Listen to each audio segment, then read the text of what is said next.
Selamat datang di channel Simar Imam. Seperti biasa, jangan lupa pasang headset kalian. Siapkan kopi dan camilan. Lupakan pahitnya kehidupan. Mari kita dengarkan sambil rebahan. Penembak jitu terbaik. Bab 1525. Oke, mari kita bicara bisnis. Lian menarik kursi dan duduk di hadapan Mike Div. Bisnis. Mike tertegun sejenak, lalu berpikir bahwa Lian tidak mungkin datang ke sini hanya untuk menakut-nakutinya dengan bom. Saya tidak tahu ada urusan apa lagi yang bisa saya diskusikan dengan Anda. Mike sedikit kesal ketika menyinggung hal ini. Sejak Ang Li beraliansi dengan investor retail kecil itu, bisnisnya anjlok. Saya dengar Anda membeli senjata dan perlengkapan. Ang Li bertanya. Mike tuli dan hanya mengerutkan kening.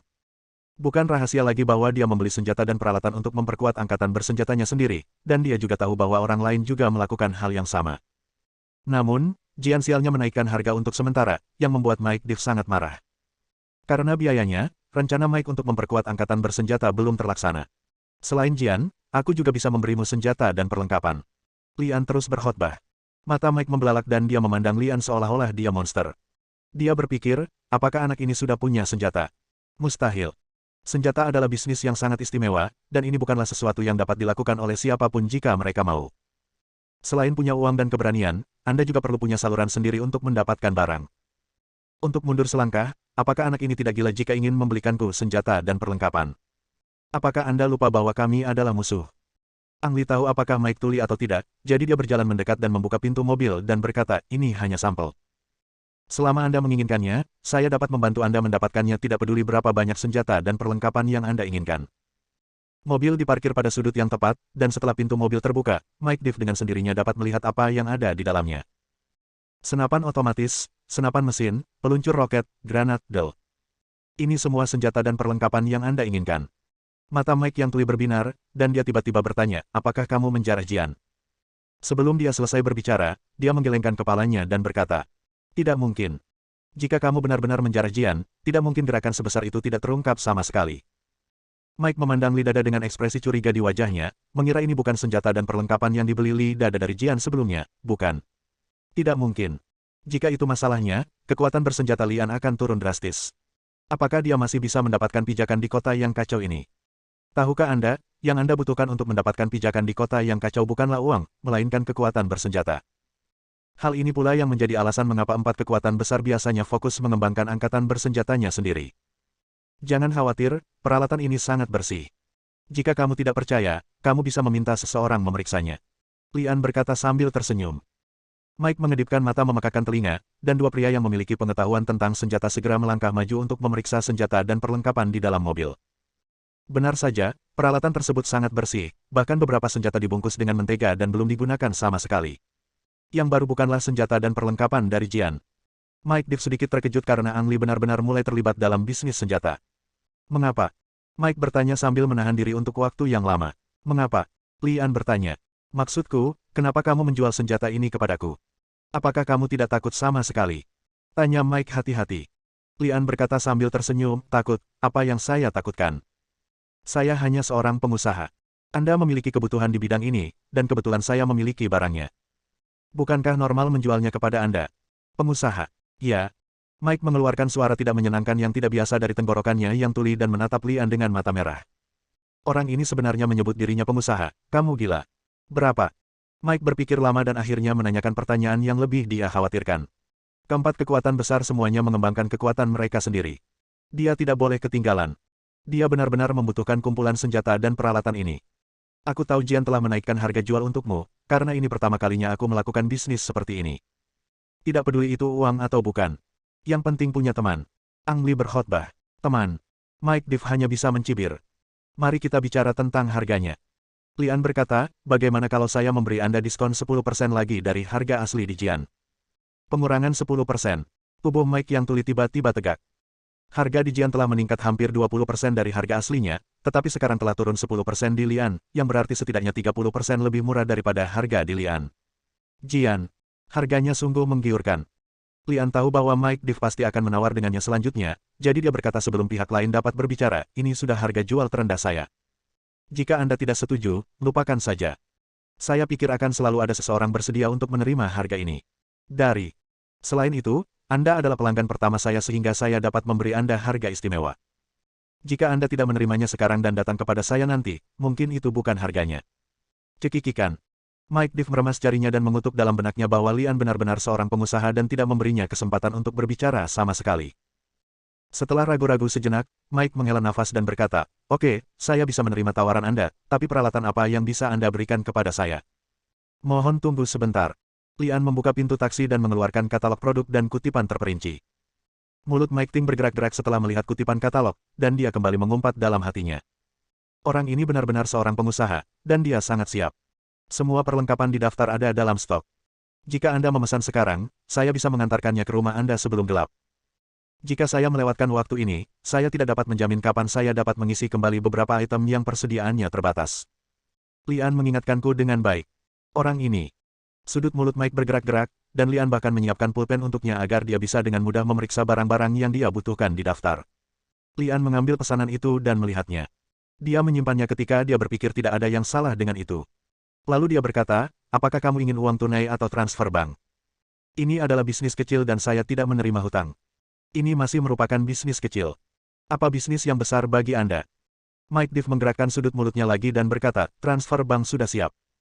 Selama saya melihat barangnya, saya akan langsung transfer uangnya, asalkan Anda memiliki rekening bank di luar negeri." "Tentu saja, untuk pelanggan besar seperti Anda, saya sudah membuat rekening bank luar negeri sebelum datang ke sini, dan itu juga rekening bank Swiss yang Anda suka." Lian tersenyum. Dia mendengar yang menyebutkan masalah ini sebelumnya, jadi dia menganggapnya serius dan memintanya untuk membukakan rekening untuknya.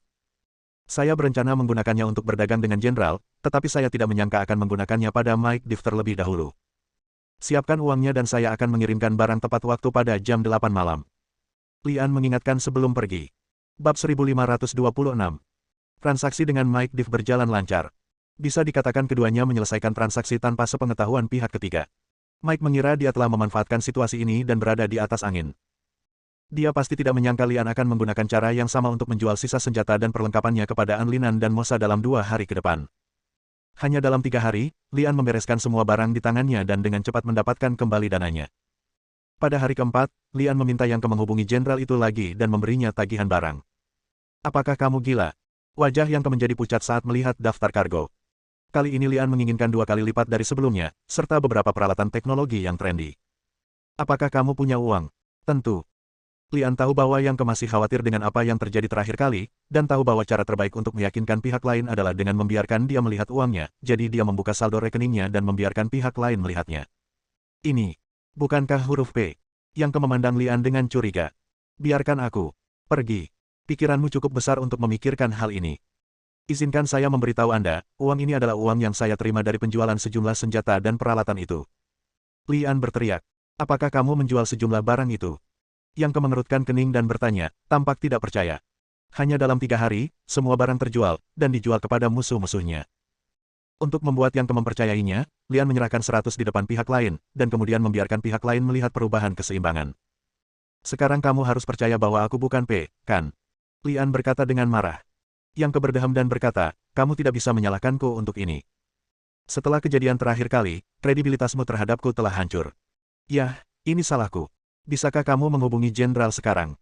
Lian mengangkat bahunya dan berkata, "Mohon tunggu sebentar," kata Yang sambil mengeluarkan telepon satelit untuk menghubungi jenderal. Seperti reaksi Yang sebelumnya, sang jenderal tidak percaya Lian telah menjual barangnya, apalagi Lian punya uang di tangannya. Yang mencoba yang terbaik untuk meyakinkan sang jenderal, tetapi sang jenderal hanya memiliki satu sikap tidak percaya. Alasannya sederhana. Penghargaan Lian terhadap sang jenderal juga hancur. Untuk membuat jenderal percaya padanya, Lian meraih telepon dan berkata kepada jenderal, "Ayo lakukan ini, saya tahu Yang memiliki rekening bank Anda di sini, dan saya akan mentransfer uangnya terlebih dahulu. Selain untuk melunasi hutang terakhir, sisa uangnya dianggap sebagai titipan. Percayalah, saya akan membayarnya segera setelah barang terjual. Oke, silakan periksa rekening bank Anda dalam 10 menit." Lian tidak memberikan kesempatan kepada jenderal itu untuk berbicara, langsung menutup telepon, dan kemudian memulai transfer bank. Hanya butuh 3 menit bagi sang jenderal untuk mengambil inisiatif menelepon. "Sahabatku, kamu adalah orang paling jujur dan dapat diandalkan yang pernah saya temui," kata sang jenderal dengan antusias. Mulut Lian bergerak-gerak dan dia mengutuk dalam benaknya, "MD, jika aku berhutang sedikit uang padamu, itu tidak ada artinya. Sekarang setelah aku memberimu uang, aku akan menjadi orang yang jujur dan dapat diandalkan." "Jenderal, sepertinya Anda sudah menerima uangnya." Lian memaksakan senyum dan berkata, Tentu saja, temanku. Alasan utama saya menelepon Anda adalah untuk menanyakan senjata dan perlengkapan apa yang Anda butuhkan agar saya dapat menyiapkannya untuk Anda dalam waktu sesingkat mungkin. Jenderal berkata dengan sangat gembira bahwa uang yang diberikan Lian kepadanya memiliki saldo yang sangat besar selain hutang terakhirnya. Secara umum, ia berhasil memasuki bisnis senjata di kota kekacauan, dan dengan upaya Lian, bisnis tersebut pasti akan tumbuh semakin besar. Jenderal, saya akan membacakan daftar muatannya sekarang.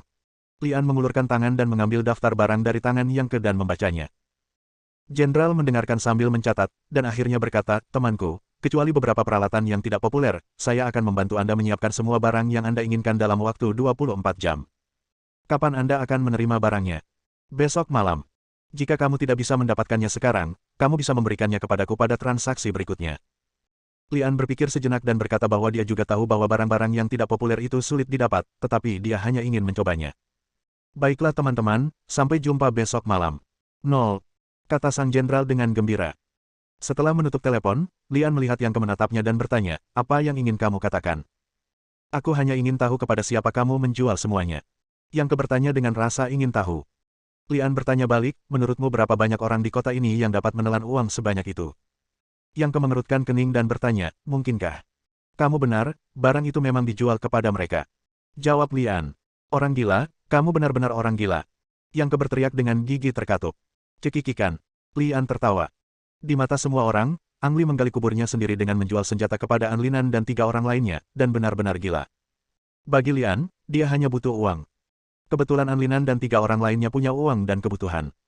Adapun istilah, musuh di mata Ang Li, mereka sama sekali tidak memenuhi syarat untuk menjadi musuhnya, selama dia mau, dia bisa membuat mereka menghilang dari dunia kapan saja. Baru pada hari kelima Mosa, An Linan, dan Mike Div mengetahui bahwa Lian telah membuat kesepakatan dengan mereka. Pasalnya, Jian melihat tidak ada pergerakan di antara mereka bertiga selama beberapa hari. Jadi dia mau tidak mau mengirim seseorang untuk menanyakan apakah mereka sedang menegosiasikan harga. Juga membutuhkan peralatan.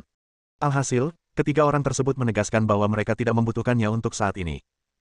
Awalnya Jian mengira harganya terlalu tinggi, itulah sebabnya ketiganya menolak, jadi dia mengisyaratkan bahwa ketiganya masih bisa menegosiasikan harga, dan dia bisa menurunkan harganya sedikit. Siapa tahu, meski begitu mereka bertiga bilang tidak membutuhkannya.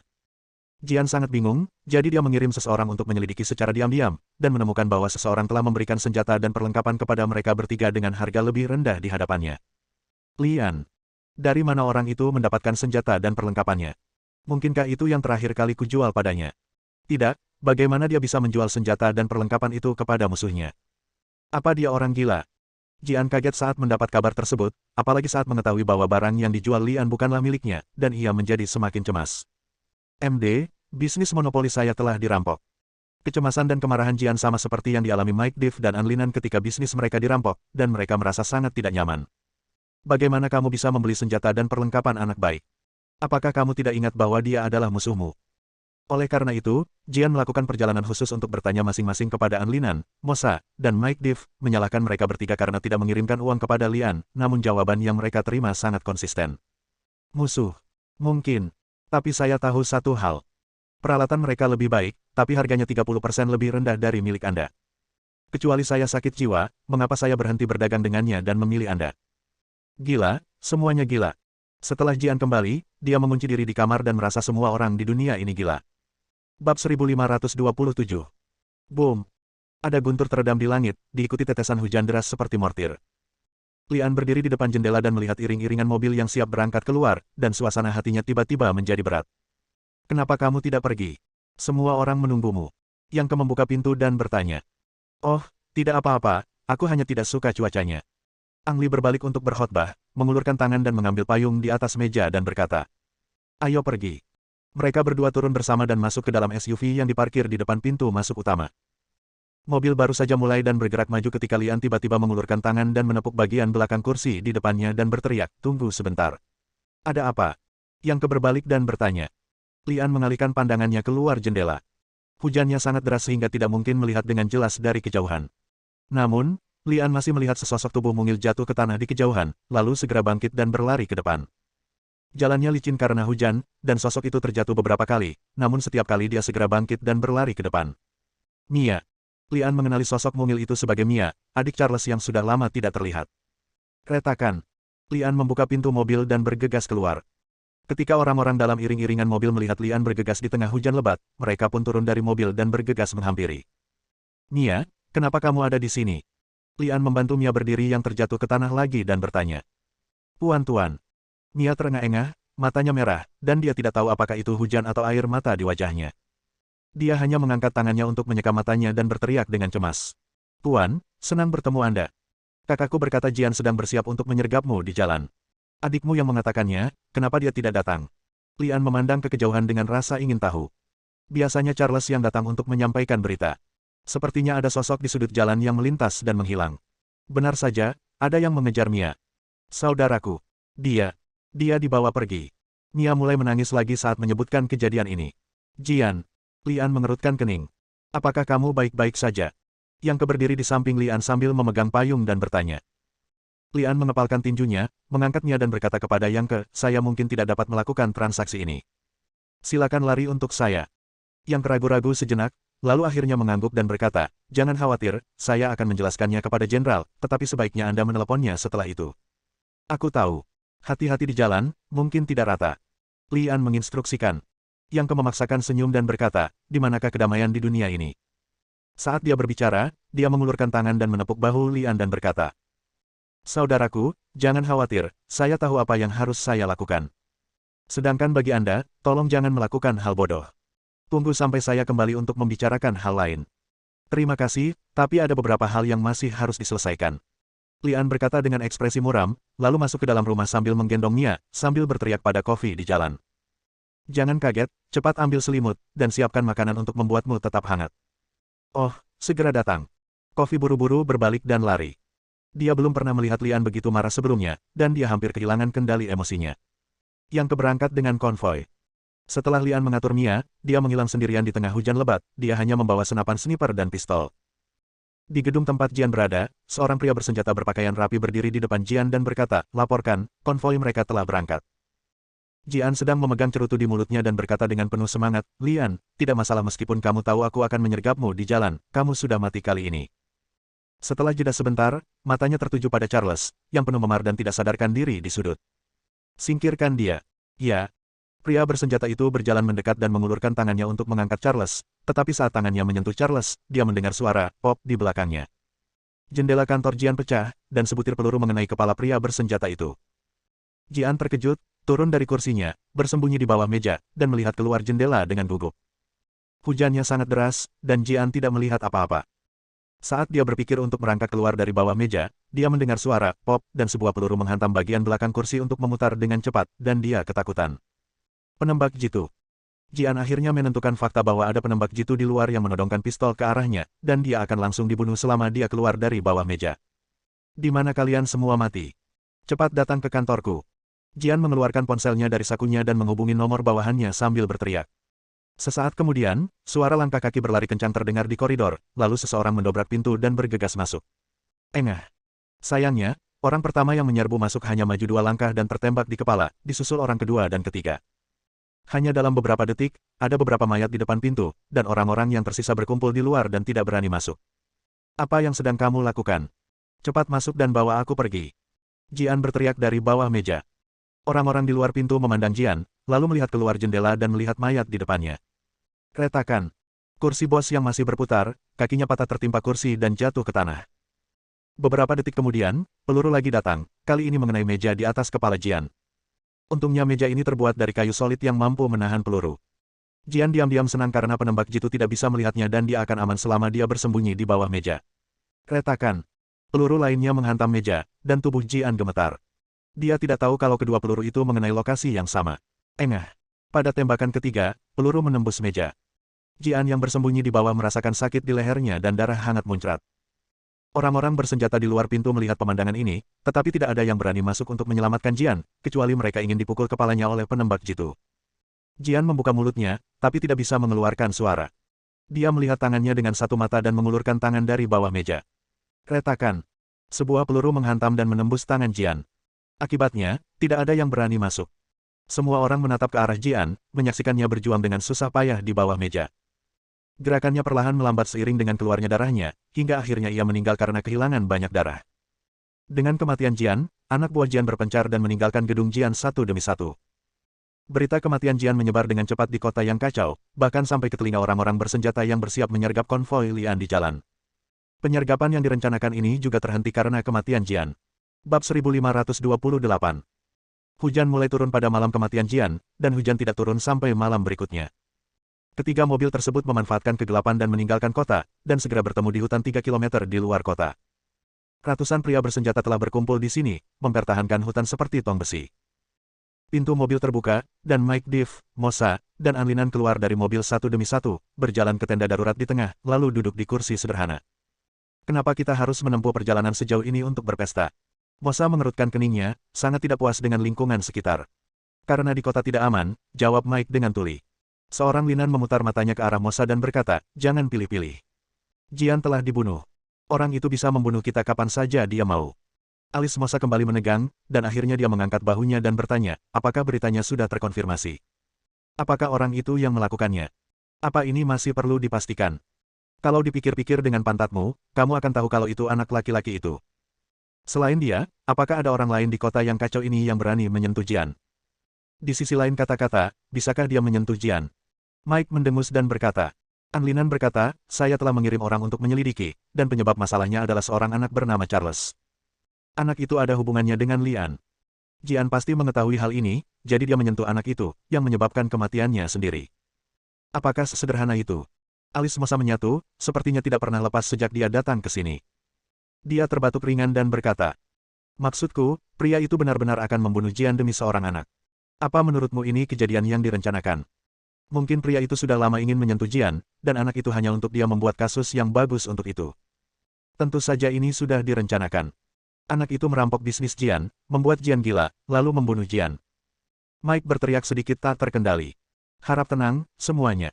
Seorang Linan menatap mereka berdua dan berkata dengan wajah berat. Kalian berdua sepertinya tidak menyadari keseriusan masalahnya. Sejauh yang aku tahu, orang itu melakukannya sendirian. Apa?